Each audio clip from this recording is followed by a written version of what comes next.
morning. The most news in the morning, period. Weekdays 6 Eastern. The Cold War's over. Castro's brother is in charge, and now 50 years after the Cuban Revolution, there's support building on both sides to change our policy toward Havana. American Morning's Jim Acosta is watching this from Washington.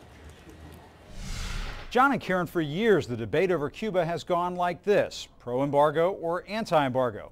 Well, those days are over. Some in Congress are talking about some big changes to U.S. policy on Cuba. Now the debate is how much change and how soon. American travelers are getting closer than they have in a generation to tasting the forbidden fruit of Cuba. Even some Cubans seem to be saying, "Wish you were here." I think it's very good. Let them come. Let them come. The yeas are 245, the nays are 178. The bill is passed. Just this week, the House passed a spending bill that also relaxed travel restrictions on Cuban Americans visiting the island. We've expanded the possibility of families to visit their relatives in Cuba in this bill. Democratic Congressman Jose Serrano hopes it's the beginning of the end to the embargo on Cuba, the Cold War-era policy aimed at toppling the Castro government.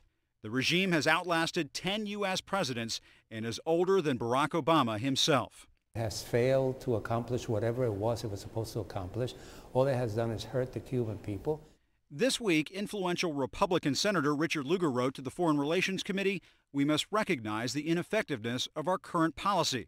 And momentum is building in Congress to remove the restrictions on visits to Cuba for all Americans who can travel freely to Hanoi, but not Havana.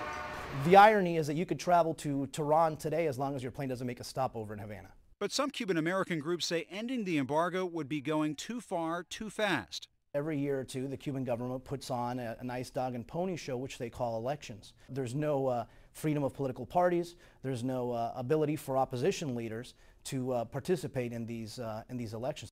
Presidents have towed the embargo line for years, fearing defeat in the state of Florida at the hands of the powerful Cuban American lobby. But President Obama may have changed all that, winning Florida while warning change was coming to Cuban policy. It's time for more than tough talk that never yields results. It's time for a new strategy. Just last fall, the United Nations held what has become its annual vote on the U.S. embargo on Cuba. Just 3 countries voted in favor of the embargo: the U.S., Israel, and Palau.